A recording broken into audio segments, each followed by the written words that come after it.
이제 그 안연한 그런 봄이 되어지는 것 같습니다.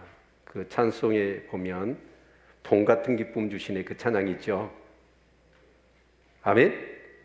이 봄이 봄 같은 기쁨이라고 그렇게 말씀을 하시더라고요. 그래서 우리 사랑하는 성도들에게도 오늘 이 예배를 드리실 때 주께서 봄 같은 기쁨이 임할 수 있기를 축원합니다.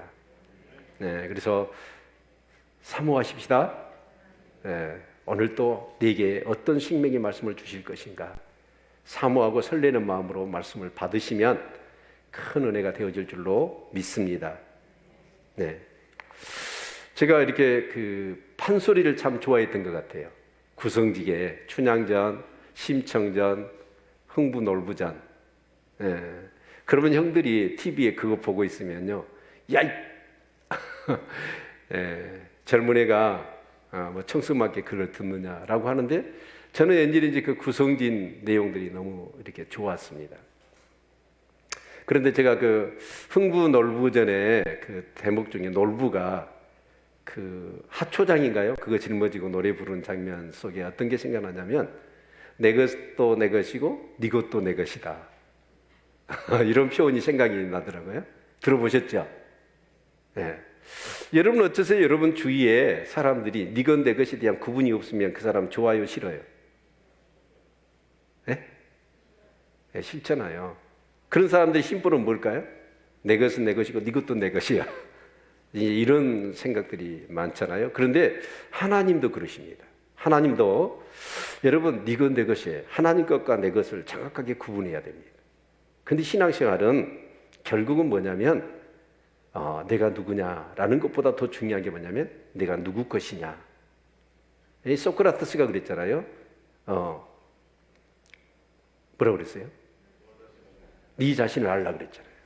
네 자신을 알라고 그랬는데, 실제 그 네 자신을 알라라고 하는 그 철학적인 물음보다도 더 중요한 게, 성경을 보면 뭐가 더 중요하냐면 후에 마이, 내가 누구냐, 그것보다 더 중요한 게 있더라고. 후수의 마이예요. 내가 누구 것이냐. 왜냐하면 성경은 그렇더라고요. 하나님이 항상 우리와의 이 하나님과 우리 인간과의 이 정체성을 어떻게 설명을 하냐면 바로 하나님과의 관계에서 설명하고 계시고, 그 관계도 어떤 관계냐면 소유의 관계로 말씀하시더라고요.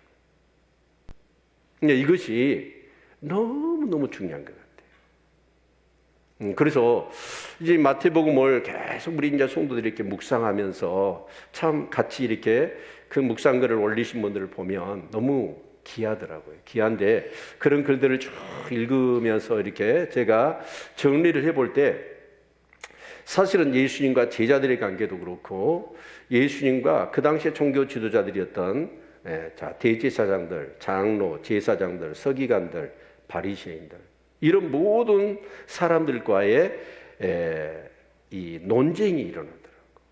그런데 그 논쟁의 핵심은, 그런 많은 논쟁, 갈등들은 언제 해결이 되어지자면 사실은 예수님이 누구고 그 예수님과 관계된 내가 누구냐라는 것만 알면 그 갈등과 논쟁은 싹 없어지더라고요.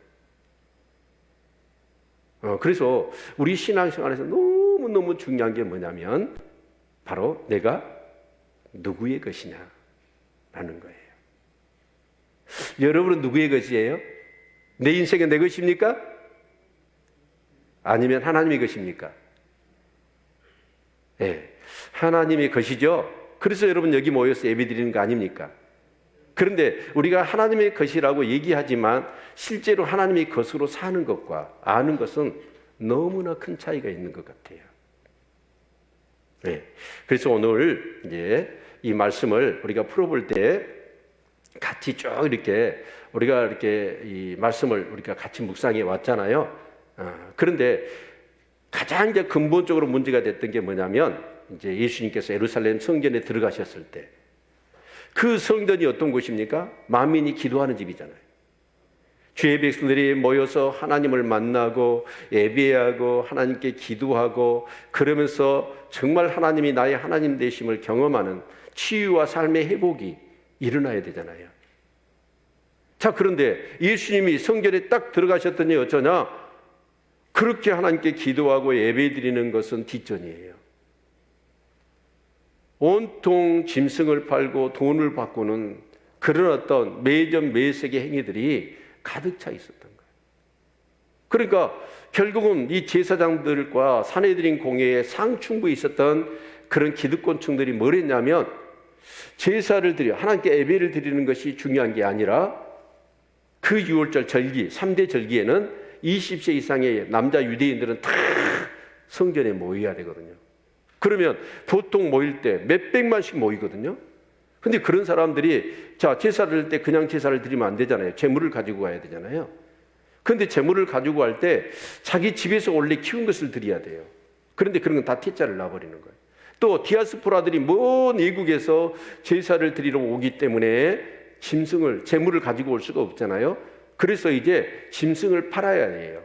근데 짐승을 파는데 어떻게 하냐면, 옛날 자리세라고 아시죠? 조폭들이 시장에 자리세를 받고 그냥 이렇게 거기서 장사를 하도록, 그리고 이제 공무원들이 뭐라고 하면 자기들이 손 써가지고 다 해서 뒷돈 챙기는 그 짓을 종교 지도자들이 하고 있는 거예요. 그리고 그 당시에 이제 성전세를 받아야 되는데, 그 당시에 사용되는 로마 화폐가 아니라 또 그 유대 화폐로, 그러니까 돈을 바꿔야 돼. 그럼 돈을 바꾸면 어떻게 해요? 그것도 또 뒷돈을 챙기는. 그러니까 하나님께 예배를 드리고 기도하는 그것은 뒷전이고, 온통 자기 그 제사라는 명목하에 자기 배를 채우는 일로 가득 차 있었던 거예요. 그래서 예수님이 보시니까 성전이 뭐냐면 강도의 구렬이 되어 있는 거예요. 그래서 예수님은 어쩌냐? 그 사람 다 쫓아버리고 상을 둘러 부시고, 그래서 예수님이 성전을 이제 깨끗하게 하신 사건이 일어나잖아요. 여러분, 그 일을 이 종교 지도자들이 겪고 나니까 지금까지 그런 적이 없습니다. 그런 어떤 종교적인 권위 아래 그렇게 도전하면서 행패를 부렸던 일들이 지금까지 없었습니다.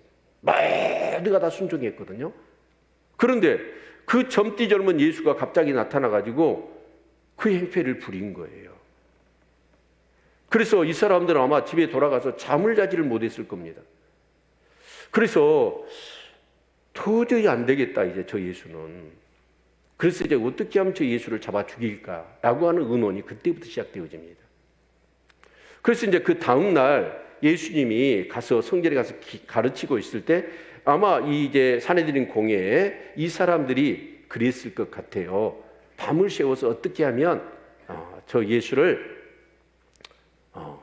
좀 이렇게 올무에 이렇게 집어넣을까, 이런 생각을 했던 것 같아요. 그게 뭐냐면, 당신이 무슨 권세로 이 일을 하며 이 권세를 누가 너한테 줬느냐라고 따지는 거예요. 권위 논쟁이 시작된 겁니다. 그런데 그 질문도 결국은 예수님이 이렇게 말하거나 저렇게 말하거나 애통수입니다. 그래서 하나님으로부터다라고 하면 이 예수는 어때요? 이단이 되는 거고, 또 자기가 그렇게 어떤 임의로 했다라고 하면 뭐가 되는 거죠? 자기가 하나님을 통해서 됐다고 하면 신성모독이 되고, 자기 임의로 했다고 한다면 뭐가 돼요? 이단이 되어지는, 이제 그런 질문을 던지잖아요. 그때 예수님은 그런 질문을 받을 때 어떻게 하시죠? 여러분, 참 그런 질문을 우리가 함정을 파놓고 궁금해서 알고 싶어서 질문한 게 아니라 우리를 올무에 집어내려고 하는 그런 질문이 있어요. 그럴 때 예수님이 쓰셨던 방법이 역질문이죠. 그래서 세례 요한의 세례가 하늘로부터냐 사람으로부터냐, 이 답을 하면 내가 얘기하겠다. 사실은 그 얘기를 하면 답이 거기에 들어있는 거예요. 그런데 세례 요한의 세례가 하나님으로부터다라고 하면 그 당시에 종교 지도자들은 세례 요한을 믿지 않았거든요. 그래서 그게 걸리고, 만약에 사람으로부터다라고 하면 백성들이 어떻습니까? 세례 요한을 거룩한 하나님의 사람으로, 선지자로 알고 있는데, 사람으로부터다라고 하면 어떻게 되는 거예요? 백성들이 가만히 있지를 않아. 그래서 이렇게 답을 해도 저렇게 답을 해도 안 되니까 이 사람들이 뭐라고 하죠? 모른다고. 여러분, 이렇게 청문회 가서 보면 이렇게 그 대답하기 곤란하면 뭐라고 하죠? 모른다, 기억이 안 난다. 그렇게 다 알고 있으면서 답을 안 해버리는 거예요. 그게 주님이 대답을 하지 않지요. 그 질문에 대해서는. 그러면서 비유를 세 가지를 계속 얘기를 하시더라고요. 네. 그 세 가지의 비유, 이제 그 비유 중에 가장 이제 우리가 기억에 나는 그 질문이 다 똑같은 내용이지만 사실은 포도원 주인의 비유입니다. 자, 포도원 주인이 이제 이 임금으로 표현을 하고 있더라고요. 그 포도원 주인으로. 근데 포도원 주인이 어쩌습니까? 이렇게 산을 전부 다 개간을 했어요. 돌과 바위들 다 치어내고 땅을 일궈서 거름을 주고 그 상품에 포도나무를 심은 거예요. 울타리를 치고 그리고 포도즙 틀까지 다 해서 포도만 열매만 맺으면 포도 농사가 멋지게 되어지도록 완벽하게 포도를 만들어 놓은 거예요. 그리고 나서 이 주인이 어떠냐? 타국으로 이제 여행을 떠납니다. 그래서 이제 그 포도원을 맡아서 관리할 그런 소장농을 몇 사람을 선택을 해요. 그래서 세를 얼마만큼 주라. 그러면 이 포도원 너희들이 맡아서 관리하도록 다 권리를 주겠다라고 해서 그 계약을 하고 이제 주인은 떠났어요. 그래서 포도를 심으면 한 4, 5년 후면 포도 열매가 맺히잖아요. 그래서 이제 주인이 종들을 보냈어요. 세를 받도록. 그랬더니 이 소장농들이 어떻게 합니까? 그 주인들을 때려서 죽여버리는 거예요. 그러니까 이 주인이 얼마나 화가 날 일입니까? 그런데도 불구하고 주인은 참고 더 많은 종을 보냈어요. 더 많은 종을 보냈더니 이 소장농들이 또 어쩌냐면 또 때려서 죽여버리는 거예요. 그래서 이 주인이 안 되겠다. 내 아들을 보내면 그래도 내 아들이니까 저들이 공경하겠지라고 아들을 보냈거든요. 그 아들을 보냈더니 어떻게 해요? 이 아들은 상속사니까 이 아들을 죽이면 이 포도원이 누구 것이 되겠다? 내 것이 되겠다 하고 아들까지 죽여버리는 거예요. 여러분, 이 내용이 어떤 내용이냐면 사실은 이제 그 소장농들이 누구예요? 유대인들입니다. 많은 농부들이 있어요. 그런데 그 농부들은 어떻습니까? 자기가 다 일구어야 돼. 그런데 이 소장농들은 선택을 받았어. 선택을 받아서 완벽한 포도원을 만들어서 세만 주면 그 모든 것이 자기 것처럼 그렇게 농사를 지을 수 있잖아요. 그럼 얼마나 감사합니까? 감사해, 안 감사해? 감사할 일이잖아요. 그래서 감사해서 그 세를 받으러 왔으면 기쁨으로 더 드려야 되잖아요. 그런데 안 주는 거예요. 죽여버리는 거예요. 아들까지 죽여버립니다. 그게 뭐예요? 주인 것을 내 것으로 그렇게 삼으려고 하는 마음이 있었기 때문인 거예요. 그래서 주님이 그 주인이 물어요. 예수님이 물어요. 그들에게 이 비유를 얘기하시면서 너희 생각에는 어쩌냐? 주인이 어떻게 하면 좋겠느냐? 라고 했더니 그 종교 지도자들이 이구동성하는 얘기가 뭐였습니까? 저 악을 행하는 처자들을 어떻게 해라? 진멸해야 됩니다. 그리고 그 열매로 세를 드릴 수 있는 새로운 농부들로 이제 다시 그렇게 맡겨야 될 것 같습니다. 라고 얘기를 하는 거예요. 그래서 주인이 그렇게 해요. 그러니까 유대인들은 어쩌냐? 선지자들을 죽였잖아요. 그리고 예수님까지 죽였잖아요. 그래서 그들은 결국 지금도 예수를 안 믿어요. 근데 그들이 버린 예수를 누가 믿어요? 이방인들이. 이방인들이 믿고 막 그렇게 이 복을 받지 않았습니까? 자, 여기서 참 이게 중요한 것이 제가 볼 때는 신앙생활에서 가장 중요한 것이 뭐냐면 내가 누구의 소유냐라는 것인 것 같아요. 이런 그런 비유를 이렇게 통해서 예수님은 그 종교 지도자들이 깨우치고 회개하고 돌이키를 원했거든요. 그래서 혼인자의 비유를 통해서 자기들을 대고 얘기하는 것을 알아요. 아는데도 불구하고 그들이 회개하고 돌이킨 게 아니라 오히려 예수를 어떻게 죽일까 더 강팍해지더라고요. 그래서 이제 그들이 돌아가가지고 고민을 해요. 왜냐하면 도저히 이제 예수를 살려놓으면 안 되는 거예요. 왜 안 되냐면 이제 예수님은 계속해서 이렇게 말씀을 전하고 하나님의 복음을 가르치잖아요. 근데 그럴 때마다 그 바리새인들이 뒤따라와서 자꾸 예수님과 이제 논쟁이 붙은 거예요. 여러분 그럴 때마다 예수님은 어쩌냐면 그 바리새인들은 그 당시에 최고의 의인이고 영적인 사람으로 자타가 인정을 받는 그런 부류였거든요. 그런데 예수님하고 얘기를 하면 어째요? 백성들 앞에서 여지없이 깨져버리는 거예요. 왜냐하면 독사의 자식들아, 너희들의 예식, 왜냐하면 겉다르고 속다르고 하나님을 섬기는 것 같지만 속으로는 뭐예요? 전혀 하나님에 대한 신앙이 없이 사람에게 보이려고만 신앙생활하는 그들의 모습을 보면서 그들이 어렵다고 막 그렇게 했지만 예수님과 얘기를 하고 나면 그들의 허물과 예식과 그런 가증스러운 것들이 드러날 뿐이에요. 그러니까 어때요? 창피하기도 하고 자기들의 이신들이 깎이고 그러면서 전체 자기들만을 따랐거든요, 유대인들이. 그런데 예수님께 다 사람들이 따라가 버리는 거예요. 그래서 이 바리새인들은 도저히 예수를 살려놓으면 이제는 자기들의 먹고 살 것이나 그런 모든 것들이 다 이제 어렵겠다 생각을 하고 예수를 죽이려고 했던 거예요. 자, 그런데 계속해서 논쟁을 하면서 예수님이 종교적인 문제, 도덕적이고 윤리적인 문제를 가지고 예수님을 책을 잡아서 어떻게 하든지 예수를 코너에 몰아서 정말 그 예수를 죽이려고 생각을 했는데 종교적이고 도덕적인 문제 갖고는 예수님을 흠을 잡을 데가 없어요. 도저히 깨끗하고 또 영적으로 깊이가 있다 보니까 그렇게 할 수가 없는 거예요.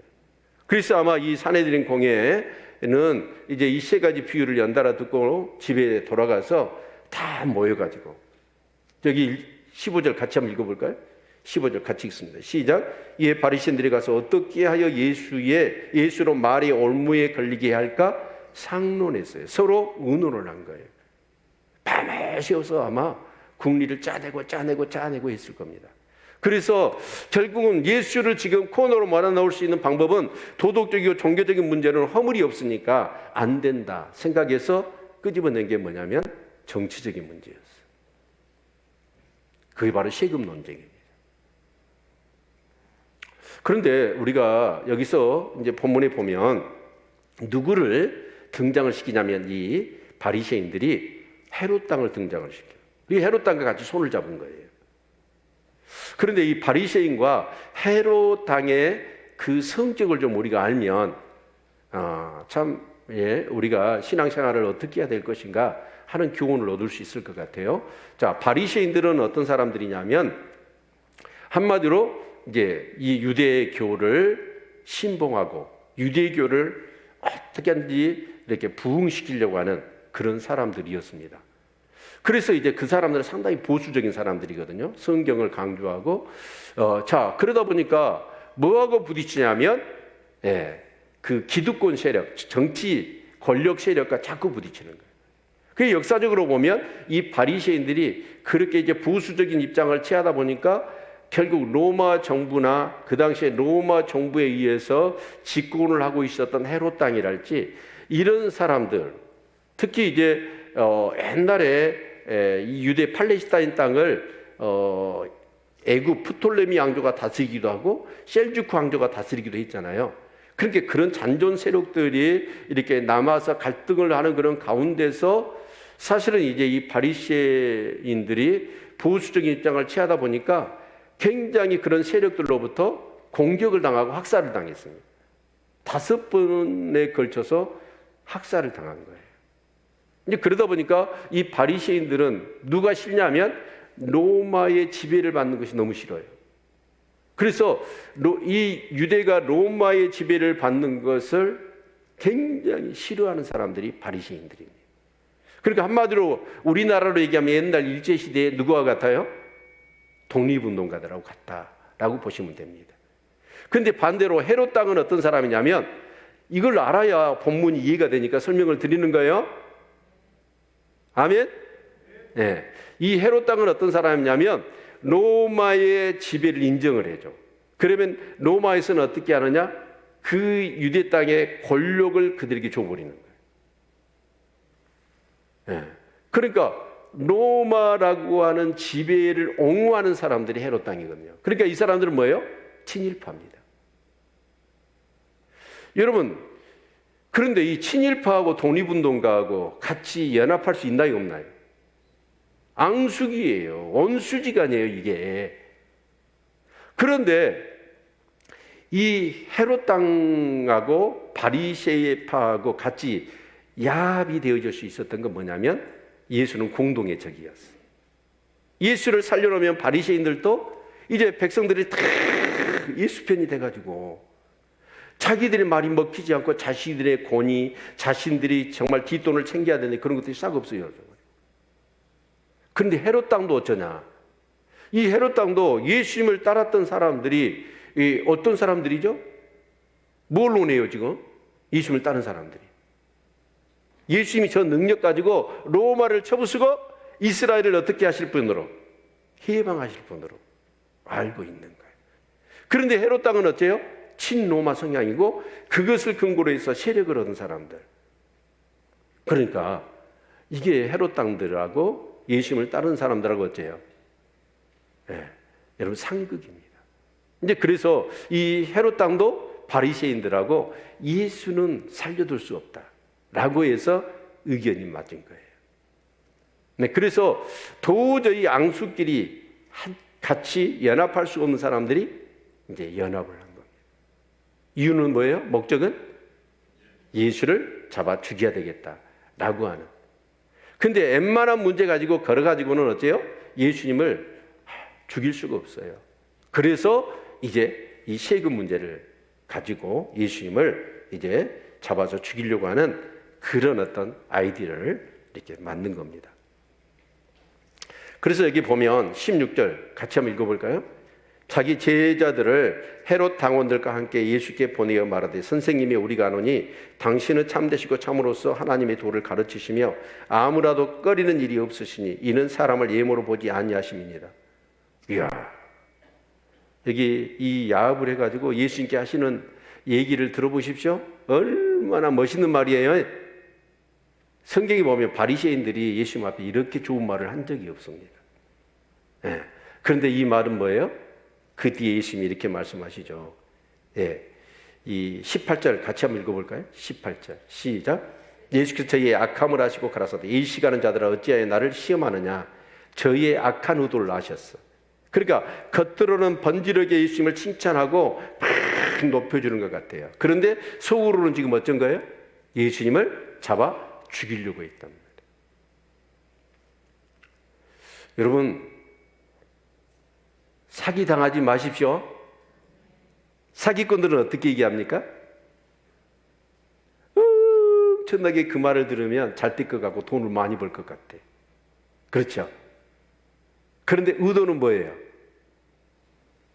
우리 돈 긁어먹겠다는 거예요. 거기에 넘어가더라고요. 이 사람들이 지금 그런 거예요. 근데 예수님은 그 의도를 정확하게 아셨어요. 근데 이제 그들이 예수님께 뭘 물어봤냐면 17절 같이 한번 읽어봅시다. 17절 큰 목소리로 시작. 그러면 당신의 생각에는 어떠한지 우리에게 이르소서. 가이사에게 세를 바치는 것이 가하니까 불가하니까. 가이사에게 세금을, 그러니까 로마 정부의 세금을 바치는 것이 가합니까? 불가합니까? 세금을 바쳐야 됩니까? 바치지 말까요? 이 질문을 예수님께 한 겁니다. 자, 그러면 여러분 테스트를 한번 해보겠습니다. 제 설명을 잘 들었다면, 자, 바리새인들은 세금을 바치기를 원할까요? 바치지 않기를 원할까요? 바치지를 않기를 원하죠. 아마 바리새인들은 세금을 안 바쳤을 거예요. 예, 자기들을 학대하고 자기들을 죽이고 고통을 줬던 그 로마 정부가 싫었거든요. 그런 정부한테 세금을 바치는 건 옳지 않는 거죠. 헤롯 땅은요, 네, 세금을 바치는 것을 굉장히 옹호했던 사람들입니다. 그런데 여러분, 로마가 이렇게 세금을 걷어들일 때 어느 정도 걷어들였을까요? 우리가 로마 역사를 보면 로마는 계속해서 정복 전쟁을 하잖아요. 그러니까 전쟁을 하려면 뭐가 필요할까요? 돈이 필요하잖아요. 그래서 정복한 나라한테 세금을 명목으로 세금을 걷는데, 세금 우리는 얼마 내죠? 세금 얼마 내요? 국가에다? 많이 내요? 많이 얼마 내요? 10% 내잖아요. 10%. 그런데 직접세가 10% 내고 간접세 뭐 여러 가지 하면 10% 더 내요. 더 내기는 한데. 근데 로마 정부에서는 어느 정도 했냐면 30% 정도로. 여러분 진짜 우리가 지금 이제 풍요로우니까 거기서 이렇게 30%를 걷어가도 먹고는 살잖아요. 근데 옛날 그 당시는 어쩌야 30%를 걷어가면 먹고 살기가 힘들어요. 너무 힘든 거예요. 그러니까 여러분 이 세금을 내는 것이 쉬운 일이 아니잖아요. 그런데 바리새인들은 그래서 정말 로마가 싫었고 또 엄청난 세금을 수탈해 가잖아요. 그러니까 싫었던 거예요. 그런데 헤롯 땅들은 어쩌냐? 네. 그렇게 세금을 걷어서 로마한테 잘 바쳐야 뭐가 되는 거예요? 자신들의 권력을 로마로부터 보장받을 수 있었으니까. 그렇게 되어지는 거죠. 자, 그래서 이제 가이사한테 세금을 바치는 것이 바칠까요? 바치지 말까요? 라고 얘기를 해요. 자, 그러면 이제 여기서 예수님이 대답을, 자, 세금을 바치지 마라. 그럼 어떻게 될까요? 네, 헤롯 땅에 가서 바로 로마 정부 총독한테 가서 고발을 해요. 그런데 여러분 뭐 이렇게 뭐 좀 짜실한 사람이 세금 내지 마라 그러면 그거 별로 영향력이 없잖아요. 근데 예수님은 그 당시 어때요? 유대 사회에서 최고의 영향력 있는 분이에요. 그 한마디는 진짜 그 한마디만 해버리면 세금이 어쩌냐? 여러분 반이 아니라 4분의 1로 줄어버릴 수 있어요. 심각한 문제가 일어나는 것이죠. 그래서 이 얘기를 하게 되면 어쩔까요? 자신들은 손도 안 대고 예수를 제거할 수 있어요. 그런데 만약에 세금을 내지 세금을 내라고 하면 어떻게 될까요? 어떤 문제가 생길까요?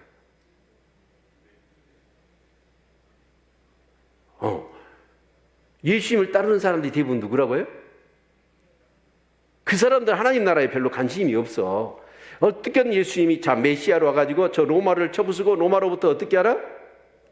우리를 해방해 줄 것이라는 그런 정치적인 메시아를 기대하고 있었잖아요. 그런데 그 예수님이 세금을 내라고 해버리네? 그럼 어떻게 되는 거예요? 역적이죠. 그래서 백성들이 다 주님을 떠나버려. 저거 가짜고 완전히. 그래서 주님을 떠나버려요. 그러면 종교 지도자가 어떻게 지도시도 모르게 예수님을 그냥 제거해버릴 수 있잖아요. 그런 문제를 가지고 주님 앞에 애통수의 질문을 던진 겁니다. 이렇게 대답해도 저렇게 대답해도 예수님이 어떻게 할 수 없는지 죽을 수밖에 없는 그런 상황이에요. 자, 이런 곤란한 상황 속에서 예수님은 어떻게 이 길을 극복하실까요? 예. 자, 19절을 보시면 이렇게 말씀하셔요. 자, 같이 한번 읽겠습니다. 19절 시작. 쇳돈을 내게 보이라 하시니 데나리온 하나를 가져왔거늘. 쇳돈, 세금 낼 돈을 얘기하는 거예요. 그 당시에 대부분은 지폐가 없고 다 동전이었습니다. 동전이었는데 우리나라 100원짜리 동전에 누구 형상이죠? 네, 이순신. 세종대왕은 10,000원짜리 지폐에 있어요. 자, 이순신 장군이 있거든요. 그런데 그 당시에 로마 황제가 딱 등극을 하잖아요. 등극을 하면 화폐를 찍어요. 그 황제의 얼굴을 딱 거기에 형상을 집어넣어요. 그리고 뒷면에 따르면 뭐냐? 그 황제가 신의 아들이다 라고 하면서 그런 내용이 뒤에 이렇게 있다고 그래요. 그래서 쇳돈을 하나 가져와라 라고 하시면서 데나리온을 가져오니까 동전을 얘기하는 거예요. 예수님이 말씀하셔요. 20절 보니까 예수께서 말씀하세요. 이 형상과 이 글이 누구 것이냐? 이 형상과 이 글이 누구 것이냐? 라고 물으시는 거예요. 누구 거예요? 가이사의 거예요. 여러분, 그래서 주님이 하시는 말씀이 이제 답이 이거예요. 21절. 아주 유명한 말씀 아닙니까? 같이 한번 읽어봅시다. 근데 이 말씀을요, 우리가요, 깊이 온 의미를 잘 모르더라고. 자, 같이 한번 읽어봅시다. 21절 큰 소리로 너무너무 중요하니까 같이 읽습니다. 시작. 가로되 가이사의 것이니 이에 가라사대 그런즉 가이사의 것은 가이사에게 하나님의 것은 하나님께 바치라 하시니. 자, 가이사의 것은 가이사에게 바치고 하나님의 것은 하나님께 바치라. 사실은 질문은 뭐였어요? 가이사에게 세금을 바치는 것이 옳습니까? 바치지 말까요? 그것이었잖아요. 하나님의 것에 대한 내용은 없었어요. 근데 주님이 의외로 가이사의 건 가이사에게 바쳐라. 그러나 하나님 것은 하나님께 드려라. 라는 얘기를 붙이시는 거예요. 여러분, 이 말의 의미는요, 엄청나게 중요한 것입니다. 왜 중요하냐 하는 거예요. 여러분, 방점이 어디에 있다고? 어디를 강조하신 거예요, 주님이? 그렇죠. 하나님 것에 있습니다. 자, 그러면 그 부류가 두 부류잖아요. 바리새인과 헤롯이에요. 자, 헤롯 땅의 사람들한테는 이렇게 얘기를 하는 거예요, 예수님이. 자, 너희들 그 도릉전의 형상이 누구 거냐? 그러니까 가이사의 거라는 거예요. 그러면 가이사의 정부 아래에 그 가이사의 화폐를 쓰고 있다면 세금을 누구한테 내야 돼요? 가이사한테 내야죠. 그런데 그럼 너희들은 누구 것이냐? 이 질문을 하는 거예요. 자, 우리는 누구의 형상으로 지음을 받았어요? 하나님의 형상으로 지음받은 사람들 아닙니까? 하나님의 형상으로 지음을 받았다면 우리가 누구 거예요? 하나님 것이잖아요. 그러면 하나님의 가이사의 것을 너희 헤롯 땅들은 그렇게 바쳐야 그럴 때 너희 아니들이 보장되지 않느냐?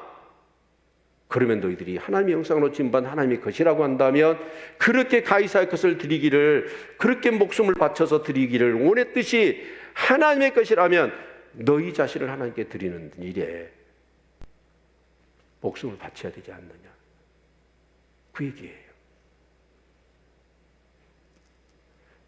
두 번째로 바리새인에게는 어떤 내용이냐면 바리새인은 세금을 바치지 않기를 원하는 사람이에요. 그것을 위해서 운동을 하고 어쩔 때는 그 운동을 위해서 목숨까지 바쳤던 사람들입니다. 그런데 주님은 이렇게 얘기를 하는 거예요. 그 가이사의 지배 아래에 있고 그 가이사의 화폐를 쓰고 있다고 한다면 가이사에게 드리는 거. 그런데 너희들은 뭐냐? 가이사의 것이라 할지라도 그것을 드리지, 싫으니까. 자기를 학대했으니까. 로마 정부가 싫으니까. 우리는 우리나라 민족인데 로마가 우리나라를 뺏어서 우리를 지배하고 있으니까 싫어. 그래서 어떻게 하든지 가이사에게 세금을 바치지 않는 일로 목숨을 거는 거예요. 그런데 그것이 중요한 게 아니라 너희들이 하나님의 것이라고 한다면 너희 자신도 하나님께 드리는 일이에요.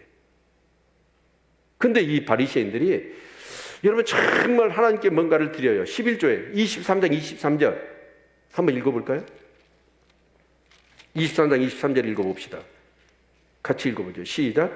하 있을진저 예시가는 서기관들과 바리새인들이 너희가 박하와 해안과 근처의 11조를 들이되 율법에 더 중요한 바 의와 인과 신은 버렸도다. 그러나 이것도 행하고 저것도 버리지 말아야 할지니. 그러니까 그들이 어째요? 11조를 잘 드린다고 우리가 생각하지만 아니에요. 마음을 드리지 못한 거예요. 그러니까 11조를 드릴 때 어떻게 드린 거예요? 억지로 인식함으로 드린 겁니다. 여러분 중요하다고 생각이 되어집니다. 저와 여러분은 누구 것이에요? 믿으십니까? 여기서부터 시작되는 거예요, 신앙생활이. 자, 우리 성경을 한번 보죠. 아까 읽었나요? 자, 이사야서 1장 2절로 4절 같이 한번 읽겠습니다. 같이 읽죠. 시작. 하늘이여 들으라, 땅이여 귀를 기울이라. 여호와께서 말씀하시기를 내가 자식을 양육하였거늘 그들이 나를 거역하였도다. 자, 소는 그 임자를 알고 나귀는 그 주인의 구유를 알건만은 이스라엘은 알지 못하고 나의 백성은 깨닫지 못하는도다 하셨다. 여기까지만. 3절. 자, 소는 임자를 알아요, 몰라요? 말은 자기의 먹이를 주는 주인이 누군지 알아요, 몰라요? 심지어 우리 집에서 키우는 개는 주인이 누군지 알아요, 몰라요? 알아요. 짐승도 주인을 알거든요. 그런데 하나님의 백성, 이스라엘 백성들은 어째요? 얼마나 그들을 언약을 하셨고 그들을 정말 보호하셨고 그들에 대한 놀라운 계획을 가지고 그들의 모든 것들을 주관해 오셨습니까? 마치 부모가 자식을 낳아서 기르듯이. 그래서 이스라엘 백성을 하나님 뭐라고 그래요? 내 백성, 내 자식이라고 그랬잖아요. 그런데 그들이 하나님을 몰라요. 자기들이 누군지를 몰라. 그래서 이사야 43장 1절 같이 한번 읽어봅시다. 43장 1절. 야곱아, 너를 창조하신 여호와께서 이제 말씀하시느니라. 이스라엘아, 너를 조성하신 자가 이제 말씀하시느니라. 너는 두려워 말라. 내가 너를 구속하였고 내가 너를 지명하여 불렀나니 너는 내 것이라. 이스라엘이라는 민족과 나라를 조성하시고 창조하신 분이 누구예요? 하나님이셔요. 그래서 하나님은 뭐예요? 그 이스라엘을 너는 내 것이라고 얘기해요. 저와 여러분은 하나님의 소유입니다. 하나님이 소유된 백성인 줄 아시죠? 창조에서 우리의 창조주고 우리는 그 피조물 아닙니까? 그런데 죄로 인하여 타락했어. 그런 우리를 어째요? 예수님을 보내셔 십자가에 죽으시고 우리 죄를 사하시고 다시 하나님이 우리를 하나님의 자녀 삼아 주신 거 아닙니까?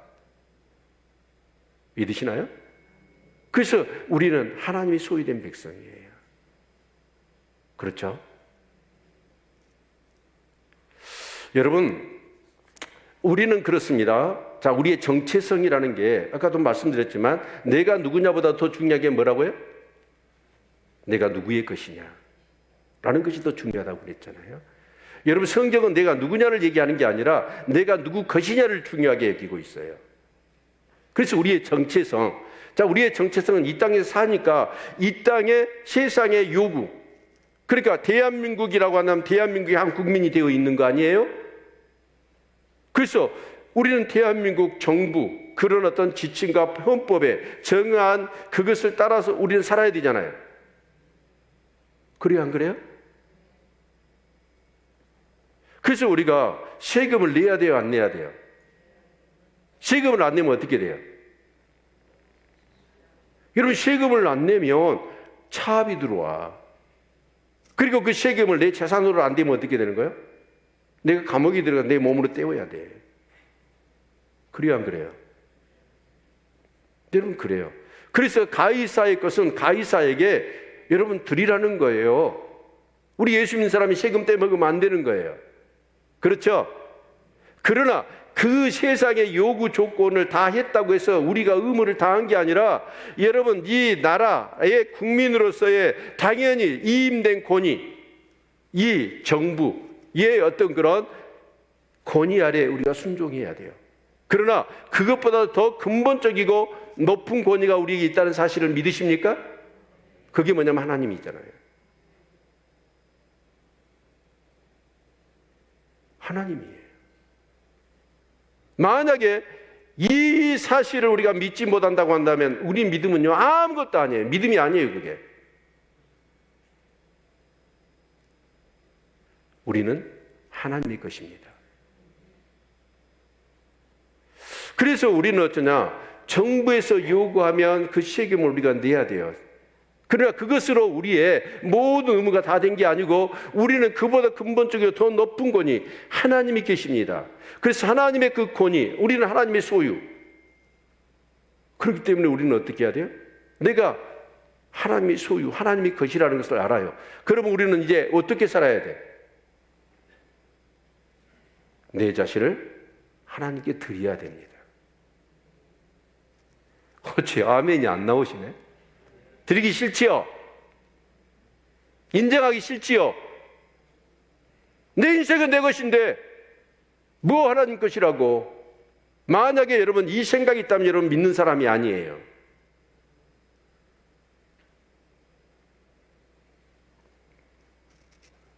소도요, 말도요 주인을 안다잖아요. 짐승도 또 주인을 아는데 여러분, 하나님을 믿는 사람들이 하나님이 내 삶 생명의 주인이고 내 삶의 주인이라는 사실을 우리가 모른다면 이건 믿음이 아닌 거예요. 이 믿음이 있으시기를 축원합니다.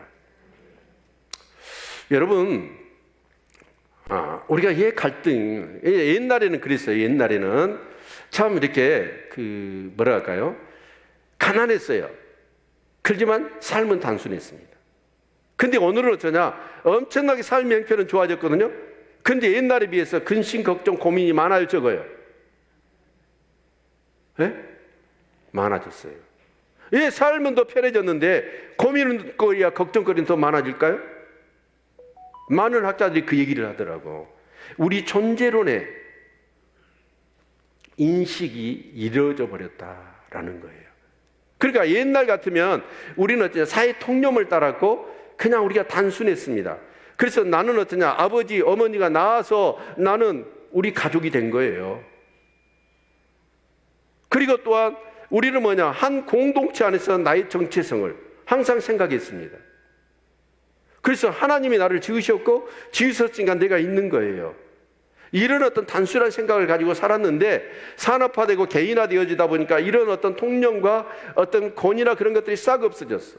그러다 보니까 이제는 뭐냐면 내가 누구냐, 내가 왜 살아야 되느냐, 무엇을 하고 살아야 되느냐라고 하는 이 근본적인 질문들을 어쩌냐면 사회 통념이나 공동체적인 관점에서 이해하는 게 아니라 내가 전부 다 생각해내야 됩니다. 그러니까 각양각자 생각이 다 달라요. 그러다 보니까 어쩌냐? 고민과 걱정이 더 많아진 거예요. 여러분, 이제 뻘뻘 기는 아이가요, 내가 누군지를 알 수 있을까요? 내가 왜 존재하며 내가 무엇을 하며 살아야 되고 내 인생의 목적이 궁극적인 게 무엇인지 알까요? 아무리 연구를 하고 한들 몰라요. 그래서 창세기가 중요하더라고요. 하나님 우리의 창조자이십니다. 믿으십니까? 왜 성경이 중요한지 아세요? 이 근본적인 질문에 대한 답을 주시니까. 하나님은 우리의 창조주이십니다. 죄로 망가져서 완전히 지옥 자식이 됐던 우리를 살리시려고 하나님은 구약에는 제사로, 여러분, 그리고 그 어린 양 대신 예수 그리스도를 통해서 십자가에 죽이시고 다시 하나님이 우리를 하나님의 소유 삼아 주셨고 하나님의 자녀 삼아 주신 줄로 믿습니다. 이걸 믿는 것이 예수 믿는 사람이잖아요. 그렇죠? 아멘. 그래서 정말 우리 사랑하는 성도님들 기억하십시오. 나는 하나님의 소유입니다. 그러면 하나님의 소유된 백성들은 뭘 해야 될까요? 옛날 종은요, 절대로 그 포도원의 비유처럼, 여러분, 그 포도원은 주인 것이에요. 그래서 세만 바쳐야 돼. 세. 그 세라는 건 뭐냐면 이것이 내 것이 아니고 주인의 것입니다라는 것을 인정해 드리는 거예요. 근데 그것을 인정하기 싫은 거예요. 그래서 종들을 죽이고 상속자 대신 예수까지 죽였잖아요. 그게 유대인들이란 말이에요.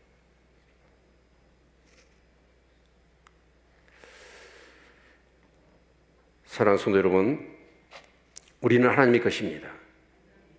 그래서 우리 로마서 14장 7절 8절 같이 한번 읽어볼까요? 네. 우리 믿음의 선배들은 어떻게 살았냐면 같이 한번 읽습니다. 시작. 우리 중에 누구든지 자기를 위하여 사는 자가 없고 자기를 위하여 죽는 자도 없도다. 우리가 살아도 주를 위하여 살고 죽어도 주를 위하여 죽나니 그러므로 사나 죽으나 우리가 주의 것이로다. 사도 바울과 함께 동역을 했던 많은 믿음의 사람들은 어쩌냐? 자기를 위해서 사는 사람이 없었어요. 왜요?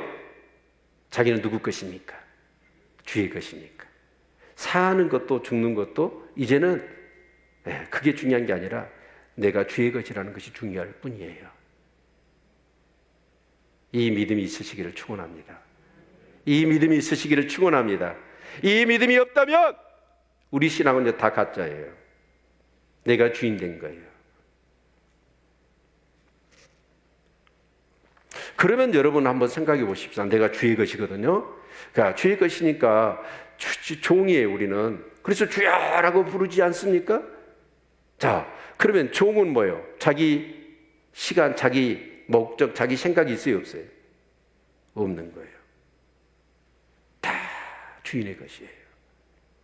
그래서 사도 바울은 어떠냐? 모든 것이 주의 것인 것을 알고 주님 앞에 다 드려버립니다. 그런데 또 내가 살아나려고 그래. 내가 주인인 채 하려고 그러고 정말 주인의 의식이 더 강해지면 어쩌냐? 사도 바울은 그때마다 나는 죽노라. 나를 죽이는 거예요. 나를 부인하는 거예요. 그래서 어떻게 하든지 내가 주님의 것으로 쓰임받기를 원했단 말이에요. 그랬더니 하나님이 그 사도 바울에게, 여러분 자기 것이 아니라 하나님의 것이니까 하나님이 사도 바울의 삶과 몸뚱이를 통해서 뭘 하시는 거예요? 그 놀라운 일을 행하시는 거예요. 아멘.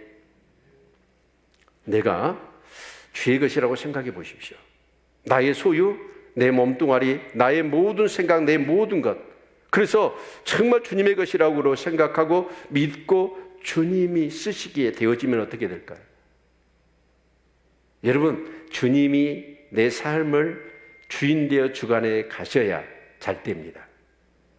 내가 주인 되어 하면 일이 다 꼬여버려.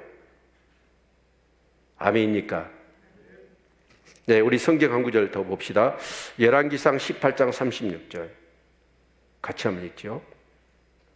저녁 소재 드릴 때에 이르러 선지자 엘리야가 나아가서 말하되 아브라함과 이삭과 이스라엘 하나님 여호와여, 주께서 이스라엘 중에서 하나님이 되신가? 내가 주의 종이 된과 내가 주의 말씀대로 이 모든 일을 행하는 것을 오늘날 알게 하옵소서. 자, 무슨 얘기예요? 하나님이, 나의 하나님, 내가 하나님의 종이 된 것, 이것을 여기 있는 모든 사람이 알게 해달라. 이게 언제 나온 얘기예요? 갈멜산에서 바알가세라 선지자 850명과 이 엘리야 선지자가 여러분 영적 대결을 합니다. 그래서 여러분 짐승을 잡아놓고 거기에다가 장작을 모아놓고 이제 참신이, 하나님이 참신인지 바알이 참신인지 영적 대결을 하는 거예요. 그랬더니 먼저 바알의 아세라의 850명의 선지자들이 막 부르짖고 몸을 막 옷을 찢고 피투성이가 되어 부르짖어도 그들의 신이 응답해요, 안 해요? 안 해요. 그러자 엘리야가 어떻게 하죠? 야, 양동이에 갔다가 물을 갖다가 저기에다 다 도랑을 파고 가득 끼얹어라. 그렇게 얘기를 하잖아요. 그리고 이 얘기를 하는 거예요. 여호와가 하나님 되신 것과 내가 하나님의 종이 된과 정말 하나님의 말씀대로 모든 것이 이루어지는 것을 저희로 알게 해 주십시오라고 기도를 했더니 하늘에서 불이 떨어져 가지고 그 제단을 살려버리잖아요. 여러분, 내가 주인이 아니라 하나님의 종이라는 사실을 가지고 내 삶을 하나님께 맡기잖아요. 기적이 일어납니다. 하나님의 하나님 되심이 내 삶을 통하여 일어나게 되어 있는 거예요. 아멘. 사무엘상 17장 45절 말씀 한 말씀만 더 보겠습니다. 같이 읽지요. 정말 중요한 말씀이라고 저는 생각이 되어집니다. 같이 읽죠. 다윗이 블레셋 사람에게 이르되 너는 칼과 창과 단창으로 내게 오거니와 나는 만군의 여호와의 이름 곧 내가 모욕하는 이스라엘 군대 하나님 이름으로 내게 가노라. 여러분, 이 다윗이 골리앗 키가 얼마? 2m 60이에요. 다윗은 그때 프롯이 15살 먹은 소년입니다. 그런데 여러분, 전장터에 아무리 심부름을 하고 갔더니 어쩌냐, 왕이고 이스라엘 장군들이고 그 골리앗이 무서워서 바위 틈에 나무 뒤에 숨어서 쩔쩔매고 두려워 떨고 있는 거예요. 그런데 그 골리앗이 하나님의 이름을 욕하고 있어. 그러니까 그 소년 다윗이 어째요? 아니, 하나님의 이름을 욕하고 있는데 하나님의 백성들이 자기 살겠다고 벌벌 떠며 그 무서워만 하고 있는 거예요. 그래서 다윗이 어떻게 합니까? 자기가 가서 싸우겠다고. 그런데 그 골리앗 앞에 나갈 때 다윗이 누구 이름으로 나가요? 자기 이름으로 나간 게 아니라 자기 실력 가지고 나간 게 아니라고요. 만군의 하나님 여호와의 이름으로 나간 줄로 믿습니다. 그래서 다윗이 가가지고 여러분 그 물맷돌 가지고 하나 던졌더니 어째요? 골리앗이 그대로 꼬꾸라지 죽어버리잖아요. 내가 주인이 아니라 하나님이 나의 주인이시오. 여러분, 몸이 아프세요? 아픈 분들 계시면 내 몸뚱아리 누구 거예요? 내 거예요? 하나님 거예요? 하나님 것이잖아요. 물론 내 몸이기도 하지만 하나님 것이에요. 하나님께 맡기시기를 바랍니다. 그럼 하나님이 어떻게 하실까요? 치료하실까요? 안 하실까요? 치료하시죠. 여러분의 삶 가운데 많은 문제가 있을 거예요. 내 힘으로 해결할 수 없는 많은 문제들이 있을 거예요. 그런데 우리는 어쩌냐? 내가 하려고 그래. 내가 주인데요. 그러니까 일이 꼬이는 거예요. 근데 그거 전부 다 내 거 아니야. 하나님 거예요. 하나님께 맡겨. 그러면 하나님이 하시면 어떻게 할까요? 내가 한 것보다 천배 만배는 더 잘하실 거예요. 저도요, 금요 철야에 제발 좀 많이 나오셔서 기도하시기를 바라요. 너무너무 지금 매주마다 제 딴에는 굉장히 중요한 메시지를 전하고 있다고 생각이 되어지고, 내가 전한 메시지 때문에 다도 은혜가 되어서 계속해서 그렇게 기도해요. 근데 그 기도할 때마다 하나님이 뭐라고 그러시냐면, 기도의 분량을 늘리래. 기도의 분량을. 근데 제가 제대로 순종을 안 하는 것 같아요. 계속 책망을 하시더라고. 그래서 밤에 나와서도 계속 기도해야 되겠다, 이런 생각이 들어요. 왜냐하면 여러분, 정말 내가 주의 것이 아니잖아요. 아니, 주의 것이잖아요. 내가 주의 것이야. 그러면 어떻게 해야 돼? 여러분, 내가 주님 것인데 주님 앞에 드리는데 가장 기본적인 게 뭘까요? 주님 것이니까 주님께 드리는 데 있어 가장 기본적인 게 뭐라고 생각하세요? 예배입니다. 예배가 뭐예요? 원래 제사잖아요. 제사에 있어서 핵심이 뭐예요? 내가 죽어야 돼. 내 죄로 인하여. 그런데 하나님이 어떻게 하십니까? 은혜를 베푸셔서 죄의 삭스로 내가 죽여야 되지만 나를 죽이지 않고 대속물, 바로 그게 제물이잖아요. 그 제물을 죽이고 그 피를 보시고 우리 죄를 덮어주시겠다는 거 아닙니까? 근데 그 어린 양이 누구예요? 예수 그리스도 아닙니까? 아멘. 여러분, 그래서 결국은 뭐냐면 나를 드리는 것이 예배입니다. 이 예배 시간이 제대로 안 드려지는 사람, 여러분, 그런 사람은요 더 내 삶의 모든 사람 앞에 드릴 수가 없어요. 그래서 여러분, 적어도 우리 한국 크리스찬들에게 있어서는 주일 예배는 어떤 개념이에요? 주일 예배는 뭐예요? 모든 예배가 다 마찬가지지만 아무리 급하고 중요한 일이 있고 바쁜 일이 있어도 어때요? 주일 예배는 빠지면 돼요, 안 돼요? 안 되는 거예요. 만약에 바쁘고 급한 일이 있고 중요한 일이 있어서 예배를 빠진다? 그것은 뭐냐면 내가 주인인 거예요. 주님이 주인 되어진 삶은 아닌 거지요. 그래요, 안 그래요? 그래서 주일 예배를 생명처럼 지켰습니다. 근데 그게 점점 성도들에게 사라져버려. 여러분, 이 주일 예배뿐만입니까? 예배가 뭐예요? 하나님 앞에 드리는 거예요. 몽땅 나를 드리는 거예요. 그래서 그 예배, 형식적인 예배 말고 진짜 나를 전체로 하나님 앞에 드리는 예배를 드린다면 그 예배를 통하여 하나님이 나의 주인으로 임하시는 거예요. 그 믿음을 주셔서 이제 내 삶을 몽땅 하나님 앞에 의탁하고 맡길 수 있는 자유가 있는 거죠. 그 결과는 하나님께 맡기는 거예요. 이 믿음이 있기를 축원합니다. 우리 코로나 때 그랬잖아요. 뭐 이쪽은 그렇게 해당이 안 됐지만, 자, 대면 예배 못 드리겠잖아요. 서울 같은 데는 하도 심하니까. 자, 그러면 한 나라의 국민으로서 정부에서 여러분 가이사의 것이에요. 그래서 가이사, 그 정부에서 예배 드리지 말라고 그래. 그러면 어떻게 해야 돼? 그런데 그 정부보다 더 높은 근본적인 권위자가 누구예요? 하나님이시잖아요.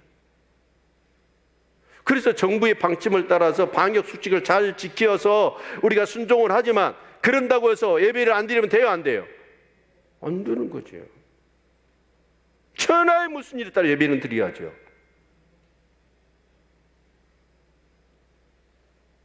아멘입니까? 여러분, 예배에 그 교회에서 드리는 수요 예배도 있고 금요, 새벽 예배, 이런 예배들, 목장 예배 너무너무 소중한 거예요. 여러분, 이 예배에 정말 온전히 내 자신을 드린다고 생각하고 예배를 드리시기를 바랍니다. 그러면 주님이 나의 주인 되셔요. 그 믿음을 주셔. 그래서 어떤 문제라도 주님 앞에 맡길 수 있는, 그리고 주님께 맡기면 주님이 어떻게 할까요? 그런 문제들을 내가 한 것보다도 수만 배, 수천 배로 잘 하실 겁니다.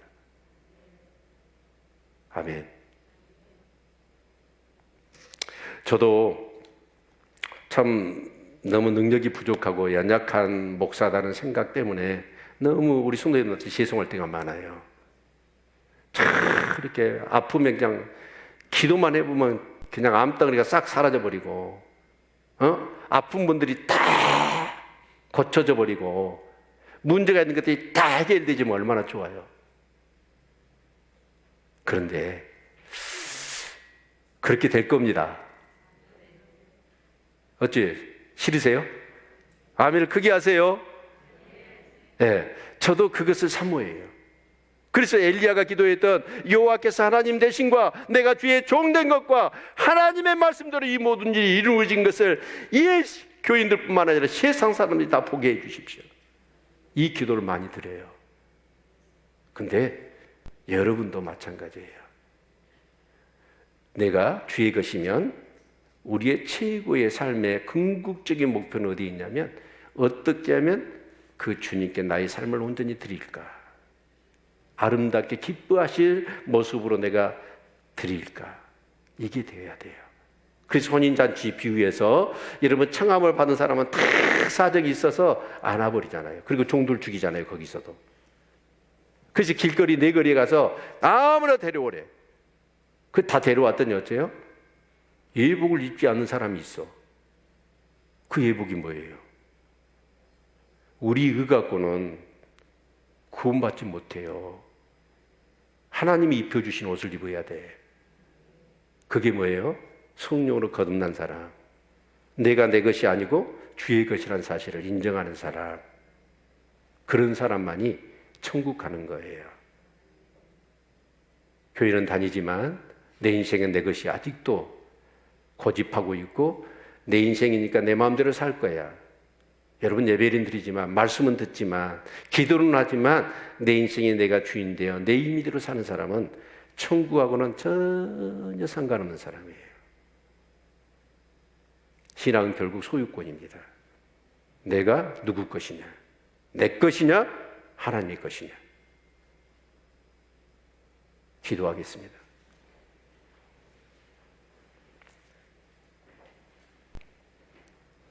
다시 한번 여러분 이 말씀, 가이사의 것은 가이사에게, 하나님의 것은 하나님께 드리라.